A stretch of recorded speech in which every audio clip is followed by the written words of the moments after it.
আমরা গত বিসমিল্লাহির রহমানির রহিম গত 18 তারিখ 18/12/2024 রাত 8:40 ঘটিকার সময় আমাদের জনপদ মোড়ের ফ্লাইওভারে উঠতে 200 গজ সামনে ফ্লাইওভারের উপরে একটা কিশোর গ্যাং কর্তৃক ছিনতাই করাকালীন সময় হাফেজ কামরুল হাসান 23 নামে একজন ব্যক্তিকে খুন করা হয়েছে।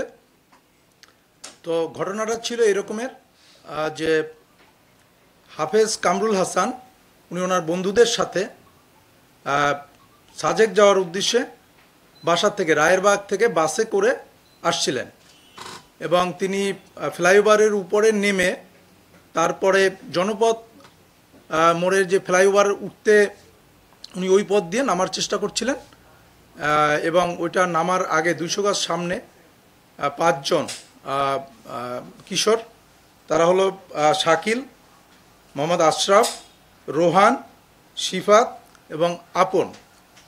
এরা তার পথ রোধ করে এবং তাকে আমরা যে দুজনকে গ্রেপ্তার করেছি শাকিল এবং আশরাফ, তারা আমাদের কাছে বলেছে যে তাদের সাথী রোহান তাকে ছুরিকা মানে তার সাথে যে মোবাইল ছিল সেই মোবাইল ছিনিয়ে নেওয়ার সময় তাকে ছুরিকাঘাত করে 3 বার সে চেস্টের উপরে স্টেপ করেছে এবং রোহানকে তারা মেরে ফেলেছে। পরবর্তীতে আমরা এটা নিয়ে যখন কাজ শুরু করলাম আমরা দুজনকে গ্রেপ্তার করতে সক্ষম হয়েছি। এর মধ্যে শাকিল এবং আশরাফ, তাদেরকে জিজ্ঞাসাবাদে তারা আমাদের কাছে বলেছে যে তারা 5 জন ছিল, তাদের বন্ধু রোহান ব্রিজের উপরে ছিল, তারা হাঁটতে হাঁটতে ব্রিজের উপরে ওঠে।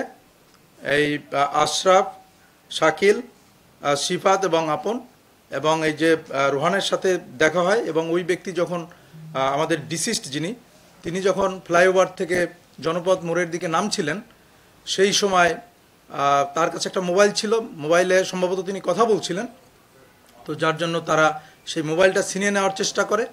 মোবাইল যখন সে ছিনিয়ে নিতে চাচ্ছিল তখন সে স্বাভাবিকভাবেই সে তার মোবাইল দিতে চাচ্ছিল না, তখন রোহান তার কোমর থেকে একটা চাকু বের করে তাকে উপর্যুপরি ছুরিকাঘাত করে এবং ওই ব্যক্তি ওখানে